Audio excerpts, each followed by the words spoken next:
Hi friends, இன்னைக்கு நம்ம அஸ்த சீரீஸ் எபிசோட் 7ல் லாஸ்ட் பார்ட்டில் என்ன நடந்துச்சுன்னு பார்க்கலாமா? கவி ட்ரிங்க்ஸ் பண்ணிகிட்ருக்குறாங்க.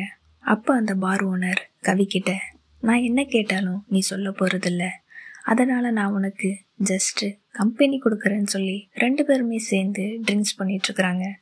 அப்போ அந்த இடத்துக்கு நீ வர்றாங்க. கவியை பார்த்ததும், நீ எதுக்கு சோகமாக இருக்க, உனக்கு என்னாச்சுன்னு கவி கிட்ட கேட்குறாங்க. அதுக்கு கவி, நான் என்னோட குடும்பத்தை நினச்சி ஃபீல் பண்ணுறேன்னு சொல்கிறாங்க. அதுக்கு நீ பரவாயில்ல, இந்த மாதிரி குடும்பத்தை நினச்சி ஃபீல் பண்ணுறதுக்கு கூட ஒரு ஆள் இருக்கிறது ரொம்பவே நல்ல விஷயந்தான்னு சொல்கிறாங்க. நான் ஏன் அப்படி சொல்கிறேன்னா, எனக்கு குடும்பம் அப்படின்னு யாருமே இல்லை, நான் தனியாக தான் இருக்கேன். உனக்கு கவலைப்படுறதுக்கு நீ ஒரு குடும்பம் இருக்குது, ஆனால் எனக்கு அப்படி யாருமே இல்லைன்னு சொல்லி நீ சொல்கிறாங்க. அப்போ கவி, நான் உன்கிட்ட ஒன்று கேட்கலாமான்னு அவங்க மனசில் உள்ளதை கேட்குறாங்க. ஆல்ரெடி பேமும் ரேக்கும் ஒன்றா இருக்கிறத பார்த்துருப்பாங்கல்ல, அதை மனசில் வச்சு தான் நீ லவ் பண்ணுற ஒருத்தரை உன்னோட ஃபேமிலியில் இருக்கிற இன்னொருத்தர் லவ் பண்ணால் நீ என்ன பண்ணுவ நீ கவி கேட்குறாங்க. நான் ஃபேமிலியை பற்றிலாம் கவலைப்பட மாட்டேன், அந்த மாதிரி ஒன்று எனக்கு நடந்துச்சுன்னா அந்த குடும்பங்கிற வார்த்தையே எனக்கு பிடிக்கல, அதில் எந்த ஒரு அர்த்தமுமே இல்லைன்னு சொல்கிறாங்க. அதுக்கு கவி, அப்போ உனக்கு அந்த குடும்பம் வேணாமா நீ கேட்குறாங்க. அதுக்கு நீ ஆமாம், எனக்கு வேணாம், ஏன்னா அவங்க தான் ஃபஸ்ட்டு என்னை வேணான்னு விட்டுட்டு போனது. நான் காதலிக்கிற ஒருத்தரை எப்படி அவங்க காதலிக்கலாம், நான் அவங்களோட குடும்பம் இல்லையா, இது எனக்கு பண்ணுற துரோகம் இல்லையா நீ கேட்குறாங்க.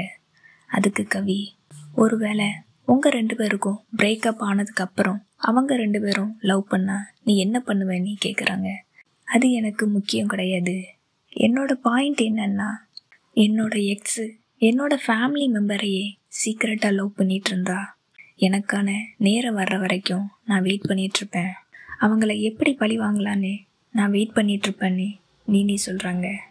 அவங்க சொல்கிறத கேட்டு கவி அப்படியே யோசிச்சுட்டே இருக்கிறாங்க.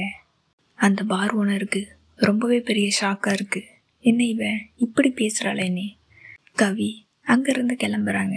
அப்போ நீ கவி கிட்ட வந்து, மறுபடியும் ஃபேமிலியில் இருக்கிறவங்க ஒருத்தர் கஷ்டப்படுத்த மாட்டாங்க, இது எல்லாமே சரியாகும் நீ கவியோட தோளில் சாஞ்சுக்கிறாங்க.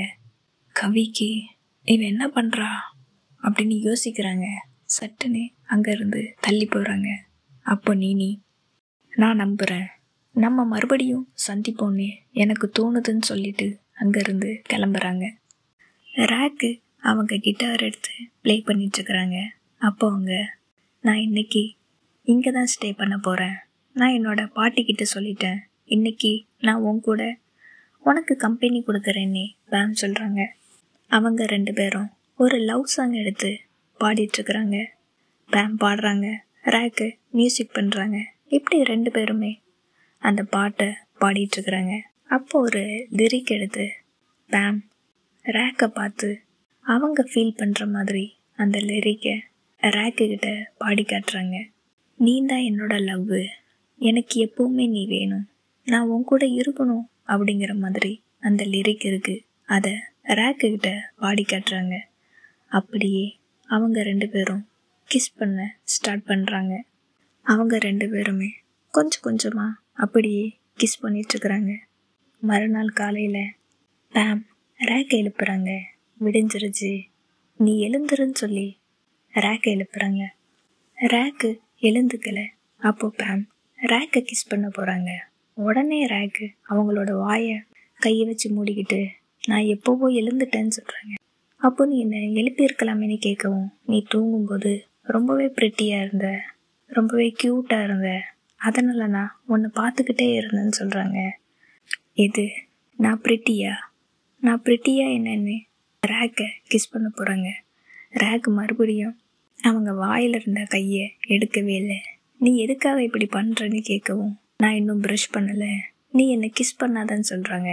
நானும் தான் ப்ரஷ் பண்ணலை, அதனால் என்ன இப்போ நீ பேம் மறுபடியும் கிஸ் பண்ணுறாங்க. அதுக்கப்புறம் ரேக், எனக்கு இப்போ பசிக்குது, நான் ப்ரஷ் பண்ணிவிட்டு குளிச்சுட்டு சமைக்க போகிறேன்னு ரேக் எழுந்து போகிறாங்க. அப்போ பேம் கிட்ட, நீயும் என் கூட ஜாயின் பண்ணிக்கிறியான்னு கேட்கவும் பேம் உடனே எழுந்து ரேக் கூட போகிறாங்க. இந்த எபிசோடு இதோட முடியுது. இன்னொரு எபிசோடில் மறுபடியும் சந்திக்கலாம். தேங்க்யூ.